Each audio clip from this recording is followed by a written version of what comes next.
Hola, ¿cómo están mis queridos hermanos? Los saludo a todos en el amor del Señor. Es para mí un privilegio estar acá compartiendo con ustedes la palabra del Señor en este estudio bíblico. Vamos a estar estudiando la conversión de una de las personas más importantes de las Escrituras.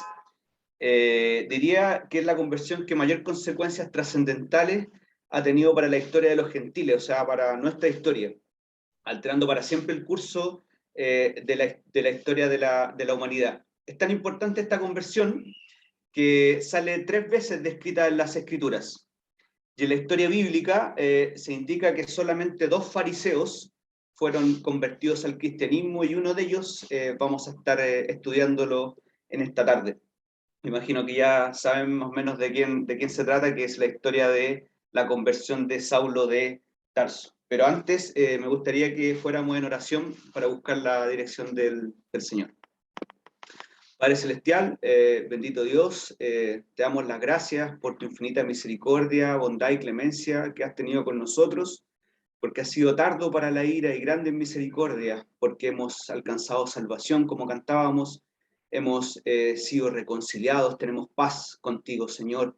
Y queremos pedirte en este momento que tú dirijas este estudio, Señor, que tú abras nuestra mente, que tú me utilices conforme a tu voluntad, que pongas tu palabra en mi boca y que digas solamente lo que tú quieras, Padre Celestial, y que pueda ser sellado en nuestros corazones a través del Espíritu Santo que mora en nosotros. Te lo pedimos todo en el nombre de tu Hijo amado, Cristo Jesús. Amén. Amén. Voy a estar compartiendo una presentación. Creo que se ve, ¿cierto? Ahí. Voy a checar esto por aquí. Viste, Pablo. Perfecto. Ya, entonces, la conversión de Saulo, descrita en Hechos, capítulo 9, del versículo 1 al versículo 9, y he separado este estudio en 3 grandes puntos. Una introducción para ver primero dónde estaba Pablo antes de esta conversión, el camino de Saulo, y el verdadero camino. Le digo Pablo Saulo porque, bueno, después sale descrito su nombre como Pablo en la Escritura. La fe en el Salvador, de los versículos 3 al 9, y esta fe en el Salvador descrita en 4 principales puntos. Vamos a estar viendo cómo la conversión de Pablo describe puntos importantes y que son relativos a todo lo que es la salvación de cualquier creyente. La iniciativa divina en el versículo 3, la convicción de pecado en el versículo 4, la conversión del versículo 5 al 6, la consagración y comunión del versículo 6, la parte B, al versículo 9. Entonces, antes de entrar a este capítulo, vamos a ir a una introducción y vamos a ver dónde estaba Pablo y dónde es la primera vez que él sale descrito en las Escrituras. Y hay que retroceder un poquito a Hechos capítulo 7, un par de hojas ahí atrás del capítulo 9. Ahí, si tiene su Biblia, puede buscarlo ahí en Hechos capítulo 7, y encontramos ahí a Esteban realizando una defensa magistral y detallada de la fe cristiana del Antiguo Testamento. Podemos verlo desde el capítulo 7, del versículo 2 al versículo 50, y luego de esa defensa magistral de la fe cristiana, también hace una condenación justa a los líderes judíos de los versículos 51 al versículo 53, y después de eso, Esteban tiene una visión de la gloria de Dios y de Jesús sentado a la diestra de Dios. Bueno, en ese momento los judíos se encienden en ira, y vemos en el versículo 58 del capítulo 7, ahí también lo estoy mostrando en pantalla si lo quieren leer conmigo, dice: y echándole fuera de la ciudad, le apedrearon a Esteban porque vio esta visión de la gloria de Dios y ellos pensaban que estaba blasfemando. Entonces lo echan de la ciudad, lo apedrean, y los testigos pusieron sus ropas a los pies de un joven que se llamaba Saulo. Entonces acá es la primera vez que aparece el Saulo de Tarso, después llamado Pablo, y vemos que los testigos dejaron sus túnicas o ropas al cuidado de Saulo. Esto indica que Saulo estaba profundamente implicado en todo el malvado hecho, en todo lo que había pasado, porque recordemos que lo que hacen es que ponen testigos falsos a Esteban y por eso que finalmente termina ocurriéndole todo esto en esta defensa que hace en el concilio. Entonces, y luego en el capítulo 8, hay un poquito más adelante, en el capítulo 8, versículo 1, dice, y Saulo consentía en su muerte. Saulo consentía en su muerte.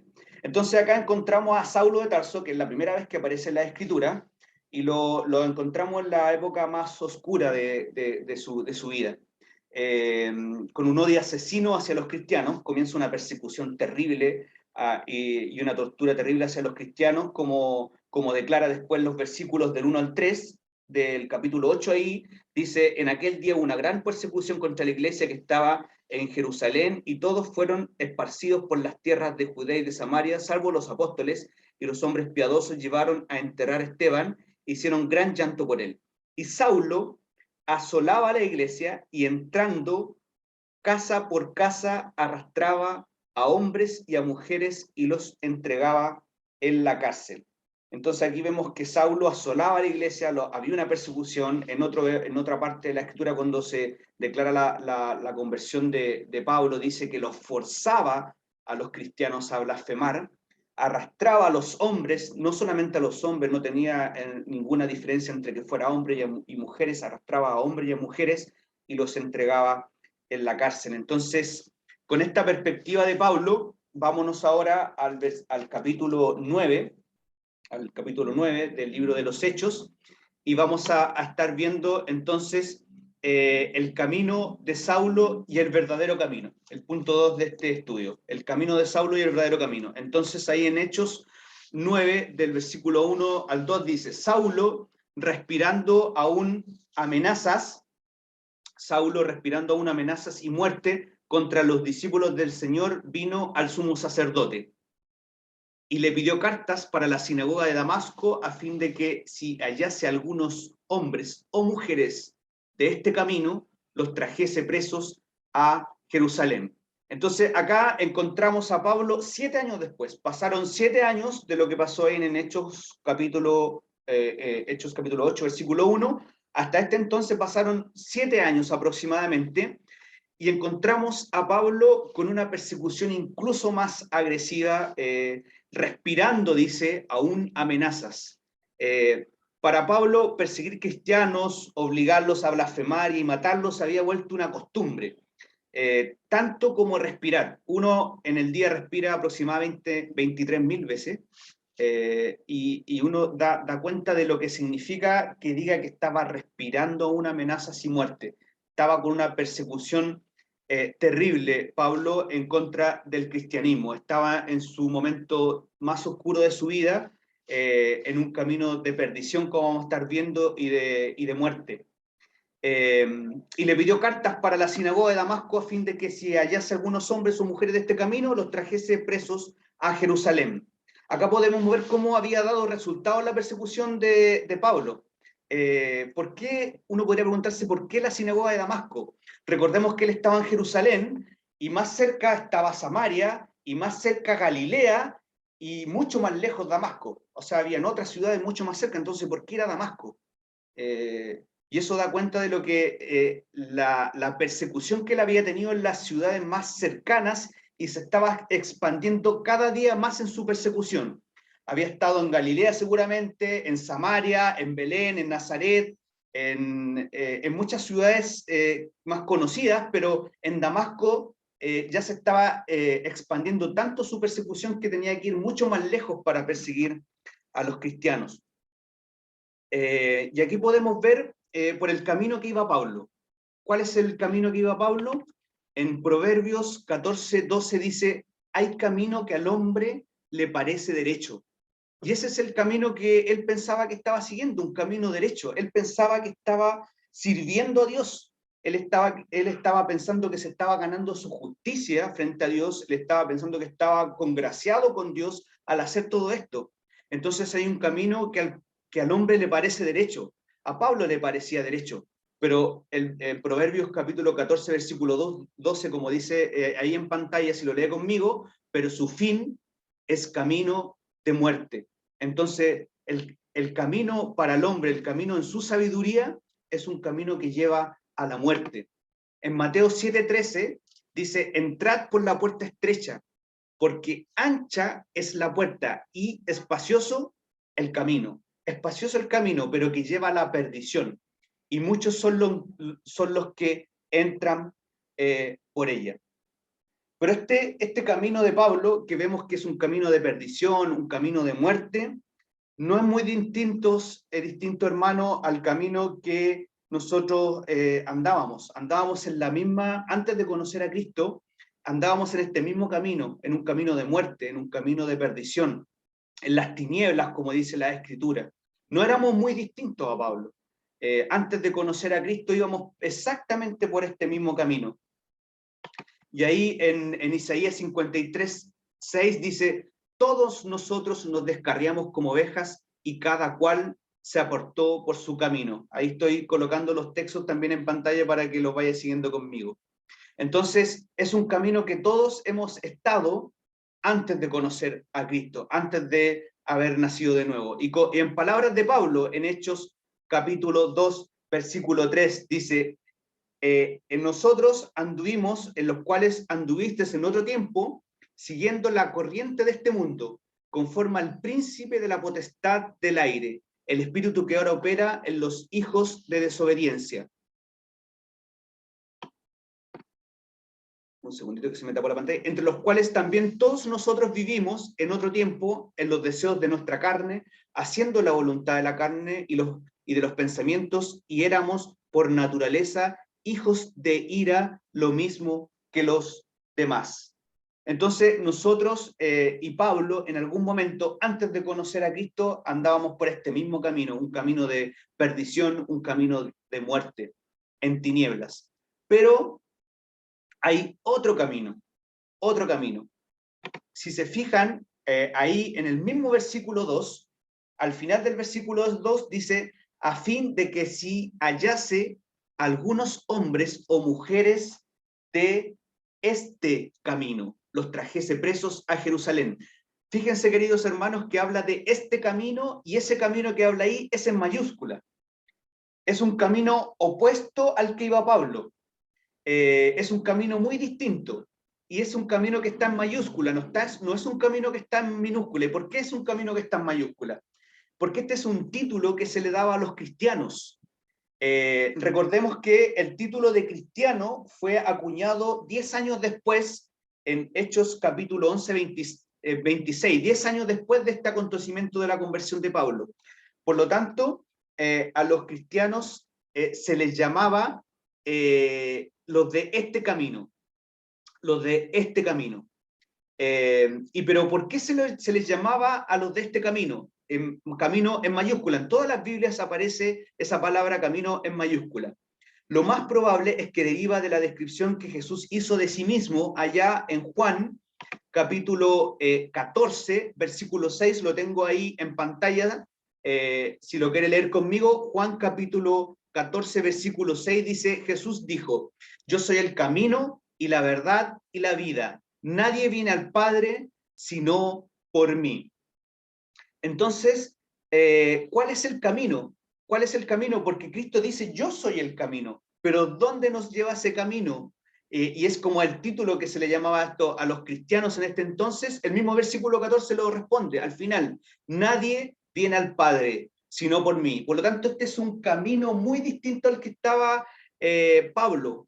Acá hay un contraste tremendo entre el camino que iba Pablo, que entre comillas después en el siguiente versículo 3 dice que iba camino a Damasco, pero iba a un camino de perdición. En cambio, el verdadero camino y el único camino, no hay otro camino, es exclusivo, es Jesucristo, porque ese es un camino que nos puede llevar directamente a Dios. Y podemos ver acá entonces el contraste que existe entre el camino que iba Pablo y el camino de Jesucristo, cuando Jesús dice, yo soy el camino. En Hebreos 10, del 19 al 20, Hebreos 10, del 19 al 20, la palabra del Señor dice, así que, hermanos, teniendo libertad para entrar en el lugar santísimo por la sangre de Jesucristo, por el camino nuevo y vivo que Él nos abrió a través del velo, esto es, de su carne. Entonces ahí en Hebreos dice del Señor Jesucristo que es un camino nuevo. Y Él nos abrió, es un camino nuevo y vivo, que Él nos abrió. Es decir, Jesucristo nos abrió un camino nuevo y vivo. Pero ¿a dónde dirige ese camino? Dirige al Padre, dirige al reino, dirige directamente a Dios. Entonces acá podemos ver un contraste entre el camino que iba Pablo y el camino que nos lleva a Dios, y es el título que se les decía a los cristianos en este entonces. De este camino, como está ahí en la presentación, en rojo, camino en mayúscula, es un título a los cristianos. Pero veamos qué le ocurre ahora a Pablo transitando por este camino que él iba por un camino de muerte, de perdición, como veíamos, de oscuridad. ¿Qué le ocurre? Y eso da paso al siguiente punto de este estudio, que es la fe en el Salvador. Fe en el Salvador. Y la asombrosa conversión de Saulo nos muestra aspectos relevantes respecto a una fe salvadora. Nosotros no experimentamos una conversión al estilo de Pablo, milagrosa en el sentido de que se le presentó directamente Jesucristo con una luz resplandeciente, aunque sin duda esta luz estuvo presente en forma invisible en nuestra conversión. No obstante, la conversión de Pablo nos muestra los principales aspectos que son bastante relevantes de una conversión que es genuina. Y los principales puntos que tengo acá anotados son la iniciativa divina, la convicción de pecado, conversión y consagración. Vamos a estar viendo en el versículo 3 ahora la iniciativa divina. La iniciativa divina. Entonces, ahí en el versículo 3 leemos: mas yendo por el camino, aconteció que al llegar cerca de Damasco, repentinamente le rodeó un resplandor de luz del cielo. Le rodeó un resplandor de luz del cielo. Hasta ahí, el versículo 3, la iniciativa divina. Entonces aquí vemos que Dios toma la iniciativa y sale al encuentro de Pablo. Él iba al camino a Damasco a encarcelar cristianos, a torturarlos, pero le sale al encuentro Jesucristo. Y vemos que Dios toma la iniciativa acá con Pablo, mientras que Pablo perseguía a los del camino, a los cristianos, Jesús sale a perseguir a Pablo. Mientras que Pablo perseguía para dar muerte, Jesús lo persigue para darle vida. Entonces, acá vemos la iniciativa divina en la salvación, cómo se le presenta Jesucristo a Pablo. Y en el Mateo 16, versículo 17 dice: entonces le respondió Jesús: bienaventurado eres Simón, Pedro, hijo de Jonás, porque no te lo reveló carne ni sangre, sino mi Padre que está en los cielos. Entonces acá el Padre le revela exclusivamente a Pedro quién era Jesucristo, el Cristo como lo vemos ahí en Mateo 16, 17. También en Hechos, capítulo 2, versículo 47, estoy mostrando los versículos ahí en pantalla, dice: y el Señor añadía cada día a su iglesia los que habían de ser salvos. El Señor se abroga esa prerrogativa de añadir a su iglesia quienes deben ser salvos. Él sale al encuentro de los que va a salvar. En Santiago 1:18 dice: él de su voluntad, Santiago 1:18, él de su voluntad nos hizo nacer por la palabra de verdad, para que seamos primicia de sus criaturas. Y recordemos que este versículo habla que uno nace por medio de la palabra de verdad, pero también recordemos que Jesucristo es la palabra encarnada. Entonces también Pablo está recibiendo la palabra encarnada, y por medio del oír la palabra, la fe viene por el oír, y el oír la palabra, él también en esta escritura vemos cómo va a llegar a la salvación. Entonces vemos que el primer punto es la iniciativa divina, y vemos cómo Pablo, vemos cómo que Jesucristo sale al encuentro de Pablo. Y querido hermano, es Cristo quien también nos persiguió a nosotros, también nos persiguió, nos buscó para darnos vida, pero no porque tengamos algo distinto en nosotros, sino por su pura gracia y por su pura misericordia. Solo por su gracia y solo por su misericordia, Él también ha salido a nuestro encuentro y también nos ha otorgado esta salvación, la misma salvación que le otorgó acá, vemos en la escritura, a Saulo de Tarso. Entonces, el primer punto, iniciativa divina, iniciativa divina. El segundo punto, vemos en el versículo 4, convicción de pecado, convicción de pecado. Ahí en el versículo 4 leemos y dice, cayendo en tierra, oyó una voz que le decía, Saulo, Saulo, ¿por qué me persigues? Mejor dicho, como pregunta, ¿por qué me persigues? Cayendo en tierra, oyó una voz que le decía, Saulo, Saulo, ¿por qué me persigues? Y acá podemos pensar que Pablo cayó en tierra meramente por un aspecto físico de la luz resplandeciente. Pero creo que el hecho de caer en tierra y estar prostrado en este momento muestra un aspecto relevante de la actitud del corazón luego que el Señor llama a salvación. Warren Wiersbe comenta de este pasaje al respecto, comillas, dice, ¿cómo humilló Cristo a Pablo? ¿Cómo humilló Cristo a Pablo? Cayó al suelo, pero no solo con su cuerpo, sino también con su corazón. Porque a menos que caigamos en humildad, no podemos ser salvos. No podemos ser salvos. Entonces, aquí, en las mismas palabras de Warren Wiersbe, que es un comentarista, un teólogo, dice que no solamente Pablo cae con su cuerpo físicamente, sino que con el corazón, al estar Cristo en este momento humillando, él empieza a tener convicción de pecado y empieza a también caer su corazón y a rendirse a Jesucristo. Entonces, aquí cayendo en tierra habla mucho más allá del aspecto de quedar encandilado. Habla de la verdadera actitud que debe tener el corazón del hombre al recibir la salvación. Porque a menos que caigamos en humildad no podemos ser salvos, como dice Warren Wiersbe.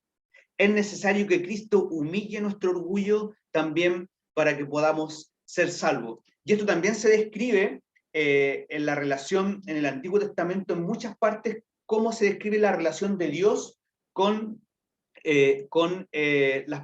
con sus hijos o con los israelitas que eran humildes y también tenían esta actitud que podemos ver de Pablo. Leemos ahí en Isaías 57:15, Isaías 57:15, está en pantalla, porque así dijo el alto y sublime, el que habita la eternidad y cuyo nombre es el santo.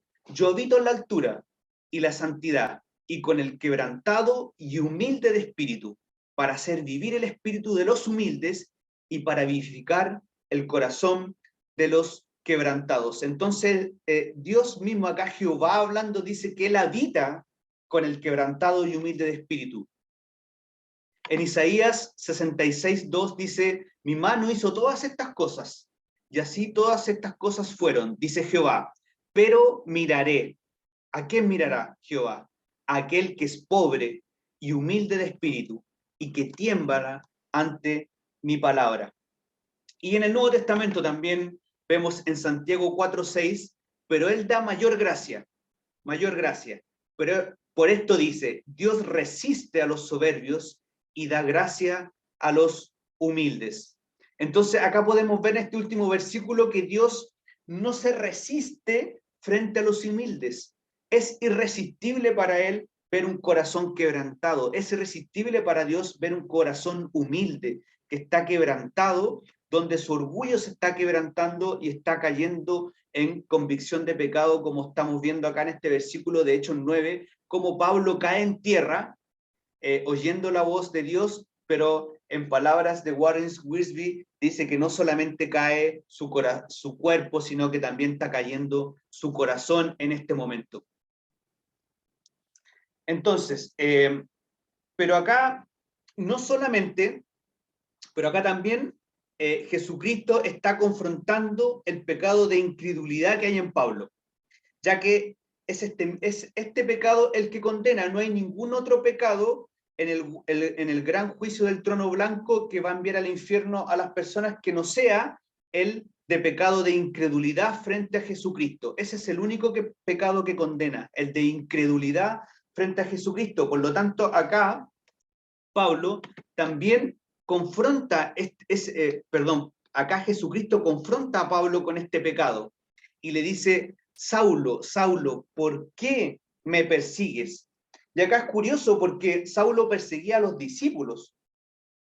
Saulo no estaba persiguiendo a Jesucristo físicamente, pero, pero acá Jesucristo le dice, ¿por qué me persigues? ¿Por qué me persigues? Y lo que le está diciendo Jesucristo aquí a Pablo, le está diciendo, Saulo, el cristianismo es verdadero. Yo sí existo, acá estoy frente a ti. He resucitado, no estoy muerto. Seguramente Pablo pensaba que Jesucristo había muerto en la cruz y había sido un hombre común y corriente. Pero acá Jesucristo le está diciendo, yo existo, el cristianismo es verdadero, el evangelio es verdadero. Debes dejar de ser incrédulo hacia mí. Debes entender que yo soy Jesucristo, el Hijo de Dios, y sí existo, he resucitado y estoy glorificado a la diestra de Dios. Entonces, con el mensaje que le dice, ¿por qué me persigues?, lo está confrontando directamente con lo que él hasta este momento estaba creyendo, que era que Jesucristo era un simple hombre que había muerto en una cruz y nada más. Pero Jesucristo le dice, he resucitado y me estás persiguiendo a mí, me estás persiguiendo a mí. Entonces, en Juan 6:8 dice, y cuando Él venga convencerá al mundo de pecado, de justicia y de juicio. Juan 16:8. Y cuando Él venga convencerá al mundo de pecado, de justicia y de juicio. De pecado por cuanto no creen en mí. Entonces, este es el pecado que condena, no creer en Jesucristo. En Juan 8:24 dice, por eso os dije que moriréis en vuestros pecados, porque si no creéis que yo soy, es decir, esto está hablando Jesucristo, esto son palabras de Jesucristo, en vuestros pecados moriréis. Entonces, este es el pecado que condena. Este es el único pecado que condena, no creer en Jesucristo, y por lo tanto eso es lo que está confrontando Jesucristo con Pablo. Entonces acá acá vemos cómo Pablo fue enfrentado con la enormidad de sus crímenes, no contra los seguidores de Cristo, no contra los seguidores de Cristo. Jesucristo no estaba confrontándolo contra la persecución de sus seguidores, sino contra la persecución hacia él mismo. Le dice, ¿por qué me persigues? Por lo tanto, la verdadera salvación debe incluir la convicción de pecado, como hemos visto, de la incredulidad hacia Jesucristo. La verdadera salvación debe incluir la convicción de pecado de la incredulidad hacia Jesucristo. Entonces,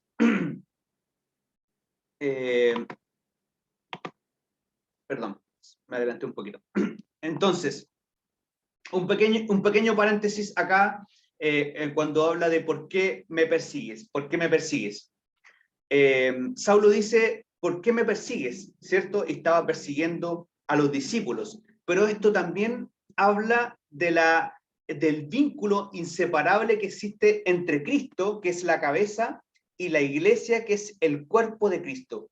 Estamos profundamente vinculados nosotros, los creyentes, los que hemos depositado nuestra fe en Jesucristo, estamos profundamente vinculados con Jesucristo. Por eso Jesucristo le dice, ¿por qué me persigues? Y en palabras de Pablo, por eso esto debe haber cautivado a Pablo, esta conversión, por cuando Jesucristo le dice, ¿por qué me persigues? Él debe haber entendido, él debe haber cautivado su mente, y por eso es que vemos que después en las cartas tiene un entendimiento muy profundo del cuerpo que es la iglesia, con Jesucristo que es la cabeza. Y solamente un ejemplo, ahí en Efesios 5:30, leemos, porque somos miembros de su cuerpo, de su carne y de sus huesos. Entonces vemos acá cómo nosotros estamos profundamente ligados con Jesucristo. Cada golpe que se dé acá en la tierra a un creyente se siente en el cielo, lo siente directamente Jesucristo. ¿Por qué? Porque está golpeando el cuerpo de él, porque somos su cuerpo, somos el cuerpo de Jesucristo. Qué consuelo, alegría y gozo, queridos hermanos, debemos tener si pensamos que estamos unidos al Creador del universo. Estamos completamente unidos al Creador del universo. Entonces, eso es como un pequeño paréntesis. Vemos la convicción de pecado acá en Saulo cayó en humillación, cayó en convicción de pecado. Jesucristo confronta a Saulo por el pecado de incredulidad. Y eso nos da pase al siguiente punto, que es la conversión, que es la conversión, versículo 5 al versículo 6a. Versículo 5 al versículo 6a. Dice, él dijo, Pablo, él dijo, ¿quién eres, Señor? Y le dijo, yo soy Jesús, a quien tú persigues. Dura cosa te es dar coces contra el aguijón. Él, temblando y temeroso, dijo, Señor, ¿qué quieres que yo haga? Entonces, luego de la iniciativa divina, después viene la convicción de pecado y después viene la conversión, es decir, el reconocimiento de quién es Jesucristo. ¿Quién es Jesucristo? El Señor. Y le pregunta inmediatamente, ¿quién eres, Señor? Curios. Esa palabra, Señor, es curios, significa amo. Inmediatamente él empieza a identificarse como un esclavo, como un siervo. Le dice, Señor, ¿quién eres, Señor? Y le dijo, yo soy Jesús, a quien tú persigues. Entonces, acá Pablo comienza a dejar la incredulidad, ya empieza a creer en Jesucristo, empieza a tener fe y lo vemos en su actitud y también lo vemos en sus palabras. ¿Cuál es la actitud que tiene él? Vemos ahí temblando y temeroso, temblando y temeroso. ¿Y cuáles son las palabras que finalmente tiene? ¿Qué quieres que yo haga? Se somete completamente al señorío de Jesucristo.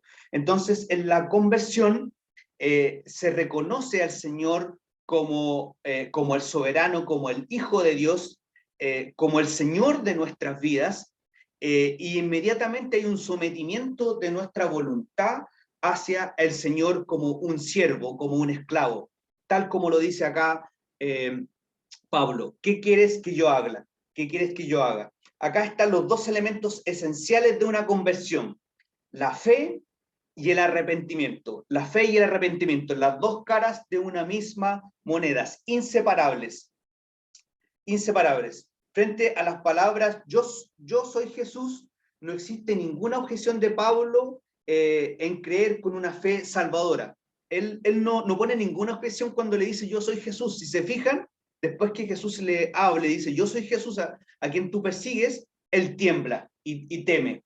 Inmediatamente él entiende que Jesucristo existe, que Jesucristo ha resucitado, tal como se lo había declarado los apóstoles, tal como lo declaró Esteban hace algunos años atrás. Entonces, él tiene una actitud de humillación y sometimiento a la voluntad en forma inmediata que hablas de su arrepentimiento. Y esto es justamente lo que podemos encontrar en Hechos, capítulo 20, más de 25 años después, Pablo, ahí en Hechos capítulo 20, si quieren me acompaña ahí con su Biblia a Hechos capítulo 20, él está despidiéndose en Mileto, de la iglesia de los creyentes ahí de la iglesia de Éfeso, porque han pasado ya los 3 viajes misioneros. Ha escrito Gálatas, ha escrito Primera y Segunda de Tesalonicenses, ha escrito Romanos, ha escrito Primera y Segunda de Corintios, ya ha culminado sus 3 viajes y él se está despidiendo de los creyentes, va a Jerusalén y sabe que va a ser encarcelado. Entonces, ¿qué les dice ahí en el versículo 20 y 21 del libro de los Hechos? Y como nada que fuese útil, he rehuido de anunciaros y enseñaros públicamente y por las casas. Yo he enseñado continuamente a ustedes, les he enseñado públicamente y por las casas, testificando a judíos y a gentiles, a ambos por igual. Esta testificación que ha hecho Pablo es tanto para judíos y como para gentiles, para los dos. Pero ¿qué es lo que testifica Pablo? ¿Qué es lo que le testificas tanto a los judíos y a los gentiles? Ahí mismo en el versículo 21 lo dice, acerca del arrepentimiento para con Dios y de la fe en nuestro Señor Jesucristo. Entonces, acá podemos ver las dos cosas que Pablo continuamente predicaba, las dos cosas centrales y que son importantísimas para la conversión, testificando judíos y a gentiles acerca del arrepentimiento para con Dios y de la fe en nuestro Señor Jesucristo. Entonces, es esto mismo lo que le pasó a él. Fe en el Señor Jesucristo y arrepentimiento inmediato que lo lleva a someter su voluntad a Jesucristo como Señor, como el Curios, como el amo. Él siendo un siervo, siendo esclavo de Jesucristo, como lo declara en muchas de las cartas, cuando se presentan en las cartas. Pablo, siervo de Jesucristo, o esa palabra siervo se traduce también como esclavo. Entonces acá vemos la conversión.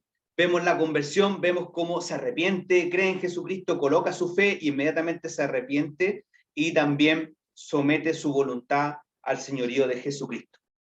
Y finalmente vamos a pasar al último punto, que es la consagración y comunión. Consagración y comunión. Versículo 6b al 9. Versículos 6b al 9. Dice, y el Señor le dijo, levántate y entra en la ciudad, y se te dirá lo que debes hacer. Y los hombres que iban con Saulo se pararon atónitos y oyendo a la verdad la voz, mas sin ver a nadie. Entonces Saulo se levantó de tierra y abriendo los ojos no veía a nadie. Así que llevándole por la mano, le metieron en Damasco, donde estuvo 3 días sin ver y no comió ni bebió. Entonces acá vemos que Pablo es transformado. Pablo es transformado y estuvo 3 días sin comer ni beber. Pero, querido hermano, estos no fueron 3 días de desesperación. No fueron 3 días porque él quedó ciego, no comió ni bebió, angustiado. Porque recordemos que él acaba de ser transformada su vida. Él ha nacido de nuevo, ha sido regenerado su corazón, ha nacido al reino, por lo tanto él está en paz con Dios, ha sido reconciliado con Dios, él no está angustiado, es un tiempo de comunión. ¿Y por qué es un tiempo de comunión? Lo vemos ahí en unos versículos más adelante, cuando Jesucristo habla con Ananías, un par de versículos más adelante, en el Hechos 9:11, Hechos 9:11 le dice, y el Señor le dijo a Ananías, levántate y ve a la calle que se llama derecha y busca en casa de Judas a uno llamado Saulo, de Tarso, porque he aquí él ora. Él estaba orando, él estaba teniendo comunión ya con Jesucristo, él estaba orando, él no estaba desesperado porque estaba ciego, sin duda él era humano igual que nosotros, igual sentía probablemente temor, pero él tenía la paz que sobrepasa todo entendimiento. Él ya había nacido, él estaba orando, ya estaba comunicándose, y fíjense que Jesucristo lo está escuchando. Él ora en presente, él ora en este momento. Jesucristo lo está escuchando mientras está con Ananías, porque recordemos que nuestras oraciones van directamente a Jesucristo y Jesucristo se las presenta a Dios el Padre. Entonces, él está en un momento de comunión, en un momento de consagración con el Señor. A pesar que está ciego, no ha comido ni bebido, pero él está orando. Y luego de la conversión de Pablo y de nuestra conversión, lo que ocurre en un cristiano es que tenemos un deseo genuino por Dios y la comunión con Él. Deseamos encontrarnos cara a cara diariamente con Jesucristo a través de las Escrituras y ser transformado de gloria en gloria, como lo indica 2 Corintios 3. Queremos ir continuamente, le deseamos, queremos encontrarnos con Él en las Escrituras, queremos orar, queremos también tener comunión con nuestros hermanos, como lo estamos teniendo en este momento. Deseamos juntarnos con nuestros hermanos a orar. Nos hemos juntado ahora un pequeño grupo en los días jueves, donde nos juntamos a orar. Queremos compartir nuestra fe con otros hermanos, queremos orar, queremos leer la Escritura. Entonces eso es lo que también ocurre después de la conversión. Antes de la conversión sentíamos antipatía por la palabra, no queríamos leerla, no queríamos adorar a Dios, y las ordenanzas de Dios tampoco no eran para nosotros agradables. Pero ahora encontramos en la Escritura, en la adoración, en la comunión con nuestros hermanos, encontramos una fuente de vida y de placer para nuestras almas. Por eso, ¿pero por qué? Porque el Espíritu Santo pasa a morar en el creyente. Y si pecamos, porque vamos a pecar, nos arrepentimos y vamos de nuevo, nuevamente al trono de la gracia, porque sabemos y vamos con fe que Jesucristo es fiel y justo para perdonar nuestros pecados y limpiarnos de toda maldad. Eso es lo que ocurre en la consagración y en la comunión con nuestro Señor Jesucristo después de la conversión. Entonces, querido hermano, es el último punto de este pasaje que quería revisar con ustedes en este estudio, y me gustaría terminar con un par de reflexiones adicionales. Jesucristo utilizará todos los medios para quebrantar el corazón del hombre. Va a utilizar todos los medios disponibles para que el corazón del hombre sea humillado y llegue efectivamente al arrepentimiento, que es el arrepentimiento de salvación. Jesucristo vimos los medios que ocupó con Pablo. Fueron algunos medios exclusivos, se le apareció directamente con una luz resplandeciente, pero en toda conversión de la historia de los creyentes, Jesucristo va a ocupar los medios que Él desee para quebrantar el corazón del hombre. En segundo lugar, la misericordia de Dios es inagotable. Es inagotable la misericordia de Dios. Luego de probar Pablo a Jesús durante 7 años, 7 años persiguió a la iglesia, la asoló, forzó a creyentes a blasfemarlos, torturó durante 7 años. Y uno hubiese esperado en nuestra mente humana probablemente que Jesús se le apareciera con juicio, pero no es así. No es así. ¿Qué hace Jesucristo? Se le aparece para dar misericordia, clemencia, compasión, benignidad. Así se le apareció a Pablo. Se le apareció, como él mismo dice en palabras, y vamos a leer un texto, soy el primero de los pecadores. Él se atribuía a eso, porque sabía cómo había actuado con la iglesia de Jesucristo, pero Jesucristo se le presenta frente a él con una fuente inagotable de misericordia, de compasión y de clemencia. Y por último, me gustaría terminar con palabras del mismo apóstol Pablo, allá en Primera de Timoteo, capítulo 1, versículo 13 y 17. Si lo quieres buscar, querido hermano, Primera de Timoteo, capítulo 1, versículos 13 al 17, lo voy a colocar también en pantalla para que lo lea conmigo, si lo desea. Habiendo yo sido antes blasfemo, perseguidor e injuriador, mas fui recibido a misericordia porque lo hice por ignorancia en incredulidad. Pero la gracia de nuestro Señor fue más abundante con la fe y el amor que es en Cristo Jesús. Palabra fiel y digna de ser recibida por todos, que Cristo Jesús vino al mundo para salvar a los pecadores, de los cuales yo soy el primero. Pero por esto fui recibido misericordia, para que Jesucristo mostrase en mí el primero toda su clemencia, para ejemplo de los que habrían de creer, es decir, nosotros, para ejemplo de nosotros, en él para vida eterna.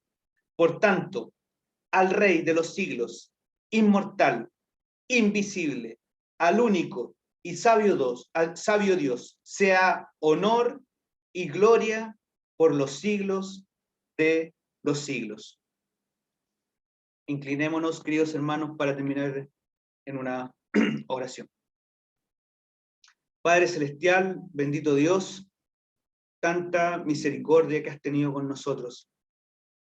Se ha engrandecido, Padre bendito, como está tan alto el cielo de la tierra, tu misericordia hacia nosotros. Has sido un Dios tardo para la ira, y grande en misericordia. Nos has perseguido para darnos vida. Nos has perseguido para darnos tu clemencia, tu bondad, tu misericordia, tu benevolencia. Padre Celestial, nuestro corazón está conmovido porque vemos que la salvación que la conversión de Pablo fue la misma conversión que tuvimos nosotros. Íbamos por el mismo camino de perdición, íbamos por el mismo camino de muerte, íbamos por el mismo camino de tinieblas, pero tú nos saliste al encuentro. Nos saliste al encuentro, Padre Celestial, iluminaste nuestro corazón, nos hiciste creer en ti, Padre Celestial, y hoy podemos decir que somos hechos hijos de Dios, solamente por misericordia y por bondad. Padre Celestial, sella en nuestros corazones tu palabra, permite que cada día podamos seguir creciendo en la gracia y el conocimiento de nuestro Señor Jesucristo, y que también podamos compartir esto con otros que no te conocen, que podamos a otros mostrarle esta misericordia que tú has tenido con nosotros. Te lo suplicamos en el nombre de tu Hijo amado Cristo Jesús, en el nombre del Santo. Amén y amén.